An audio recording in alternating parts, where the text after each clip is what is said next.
हैंडशेकर के एपिसोड 2 की स्टार्टिंग में हमें दिखाया जाता है कि जो ताजुना रहता है वो प्रोफेसर माखिया की बातों को याद कर रहा रहता है। फिर वो कहता है कि मुझे समझ में नहीं आ रहा कि मुझे ऐसा क्यों करना पड़ रहा है। आगे ताजुना कहता है कि मैं ऐसा कोई भी चैलेंज नहीं करना चाहता। फिर ताजुना कोयोरी की ओर देखता है और उसके बाद हमें दिखाया जाता है कि वो लोग आ चुके हैं प्रोफेसर के लैब के अंदर और वो ताजुना को खाने के लिए कुछ देते हैं, लेकिन वो ये कहते हैं कि कोयोरी ये नहीं खा सकती क्योंकि वो काफी टाइम से सो रही थी। फिर ताजुना उसी हैंडशेकर के बारे में पूछता है जिसे उसने डिफीट किया था और प्रोफेसर बताते हैं कि वो दोनों एक साथ हैं और बिल्कुल ठीक हैं। फिर वो ताजुना को ये भी बताते हैं कि जो जिगर्ट के अंदर चोटें लगती हैं उनका कोई भी मार्क नहीं रहता।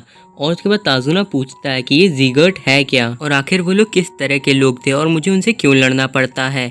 और उसके बाद प्रोफेसर बताते हैं कि तुमने शायद सुना नहीं कि तुम्हें ताकत मिली है रेवलेशन ऑफ बेबल से और तुम्हें ही चुना गया है उस चीज को पाने के लिए जो तुम पाना चाहते हो और तुम्हें देवताओं से लड़ना होगा और इसी को कहते हैं हैंडशेकर होना। आगे प्रोफेसर कहते हैं कि मुझे नहीं पता कि तुम्हें जो आवाज़ सुनाई देती है वो भगवान की है या फिर किसी डीमन की, लेकिन जो भी तुम्हें जिगर्ट, निम्रॉड और रेवलेशन फ्रॉम बेबल के बारे में बताएगा वो मैं हूँ। भले ही मैं कोई हैंडशेकर नहीं बन पाया, लेकिन एक तरीके से तुम कह सकते हो कि ये लड़ाई मेरी है। फिर प्रोफेसर थोड़ी सी बेवकूफ़ी भरी हरकतें करना शुरू कर देता है और उसके बाद वो कहता है कि जब वो लोग एक दूसरे के हाथ पकड़ते हैं तो उन्हें एक हथियार मिल जाता है जिसका नाम रहता है निम्रॉड और साथ ही साथ उनकी जो फिजिकल एबिलिटी रहती है वो सुपर ह्यूमन जैसी हो जाती है और वो लोग फाइट करते हैं एक पैरेलल वर्ल्ड के अंदर जिसका नाम रहता है जिगर्ट। और इस दुनिया के अंदर वैसे बहुत ही कम लोग हैं जिनके पास इस तरह की ताकतें हैं और जो भी सारी लड़ाइयों को जीतेगा और अंत तक खड़ा रहेगा वही आगे चल के गॉड से लड़ेगा। और इसी के ऊपर मैं रिसर्च कर रहा हूँ, लेकिन मुझे भी इसके बारे में ज्यादा कुछ नहीं पता है। फिर ताजुना कहता है कि वो ऐसा कुछ भी नहीं चाहता है। आगे वो कहता है कि हम लोगों ने जिन दो चेन वालों को हराया क्या उन्होंने अपनी ताकतों को खो दिया। तो प्रोफेसर कहते हैं हाँ उन्होंने खो दिया और अब उनकी जिंदगी एक आम इंसान जैसी है, ना कि एक हैंडशेकर जैसी। उसके बाद प्रोफेसर बोलते हैं कि अगर तुम्हें जिगर्ट के अंदर काफी ज्यादा चोटें लग जाती हैं तो तुम वहाँ पे हार जाओगे। प्रोफेसर की बातें सुन के जो ताजुना रहता है वो कहता है यानी कि जिगर्ट के अंदर मैं मर नहीं सकता।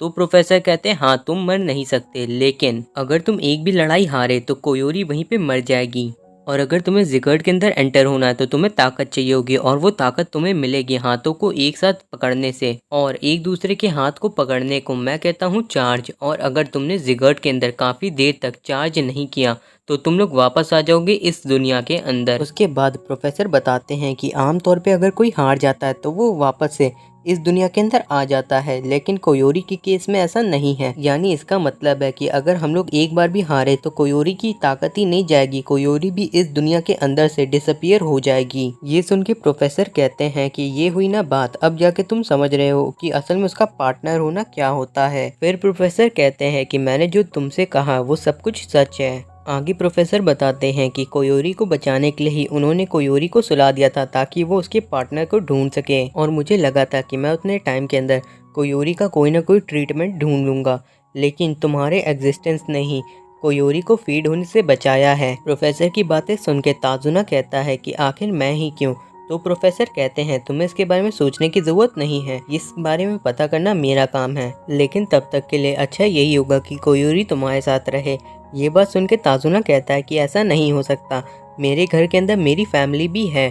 तो प्रोफेसर कहते हैं तुम्हें चिंता करने की ज़रूरत नहीं है, मैं सब कुछ संभाल लूँगा। और उसके बाद हमें दिखाया जाता है कि कोयोरी और ताजुना के घर के अंदर आए रहते हैं और वहाँ पे उनका स्वागत होता है और जो ताजुना के पेरेंट्स रहते हैं वो लोग बैठ के तालियां बजा रहे रहते हैं।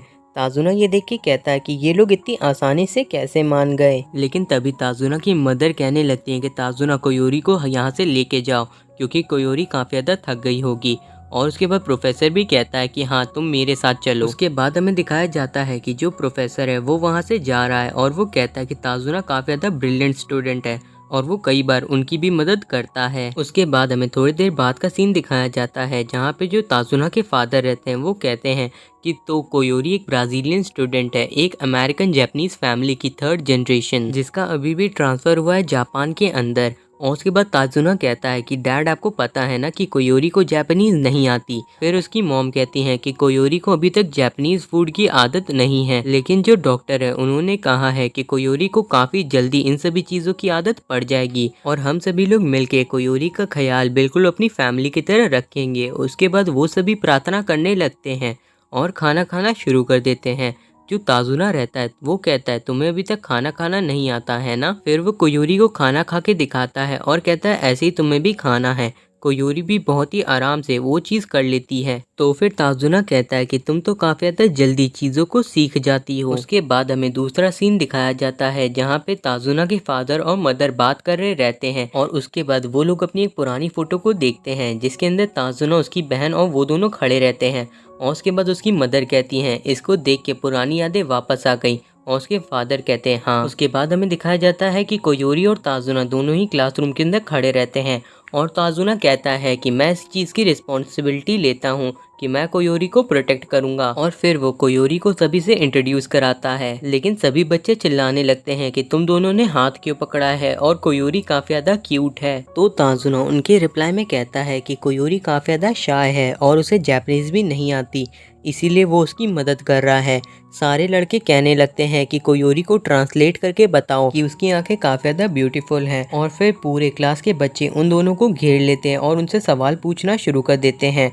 और जो ताजुना रहता है वो कोयोरी का हाथ पकड़ के उसे बाहर तक ले आता है और फिर वो दोनों रुक के थोड़ा सा आराम करते हैं और कोयोरी बैठ जाती है। तो ताजुना कहता है कि मुझे माफ़ कर देना, मैं भूल गया था कि तुम काफ़ी ज़्यादा टाइम से सो रही थी। और तभी वहाँ पे एपिसोड 1 वाली लिली आ जाती है और वो कहती है मैंने जो कुछ भी सुना है वो काफ़ी ज़्यादा हार्श था। फिर वो कोयोरी के पास आके खुद को इंट्रोड्यूस कराती है, कोई बात नहीं। और उसके बाद वो कहती है, फिर लिली कोयोरी से पूछती है कि क्या तुम दोनों काफ़ी ज़्यादा क्लोज हो। तो कोयोरी हाँ कहती है और ताजुना कहता है नहीं ऐसा नहीं है। उसके बाद हमें उसी लड़की को दिखाया जाता है जो कि हमें फर्स्ट एपिसोड के एंड में दिखाई गई थी और हमें पता चलता है कि असल में ये कोई बच्ची नहीं है, ये एक पूरी तरीके से एडल्ट है।